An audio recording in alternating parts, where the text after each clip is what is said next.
بسم الله الرحمن الرحيم.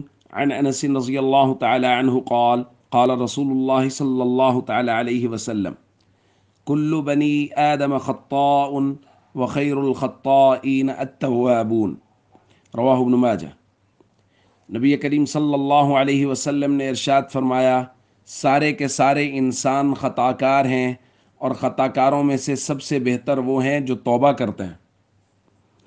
دوستو، رمضان المبارک کا درمیان والا عشرہ مغفرت چل رہا ہے، اور ہم یہ بات پہلے کر چکے ہیں کہ اللہ کی بخشش، اللہ کی مغفرت بہت عام ہے، لیکن سوال یہ ہے کہ ہم اللہ سے بخشش اور مغفرت مانگ رہے ہیں، ہم اللہ سے معافی مانگ رہے ہیں، یا خدا نخواستہ ہم اپنے گناہوں پہ ڈٹے بیٹھے ہیں؟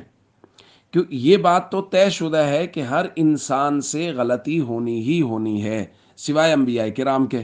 جب ہر انسان غلطی کرنے والا ہے تو اللہ کے نبی صلی اللہ علیہ وسلم خود فرما رہے ہیں کہ بہترین لوگ وہ ہیں جو غلطی کے بعد اس پر ڈٹے نہیں، بلکہ اللہ کے سامنے رو کر اور گر گرا کر اپنے گناہوں کی معافی مانگ لے۔ تو دوستو، ہمیں اللہ کے سامنے توابین بننا ہے، اللہ کے سامنے اپنے گناہوں کا اعتراف کرتے ہوئے معافی مانگنی ہے۔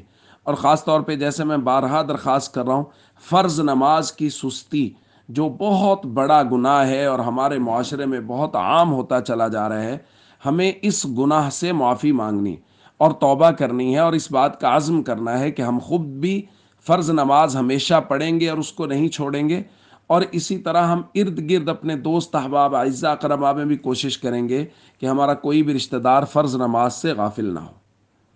السلام علیکم ورحمۃ اللہ۔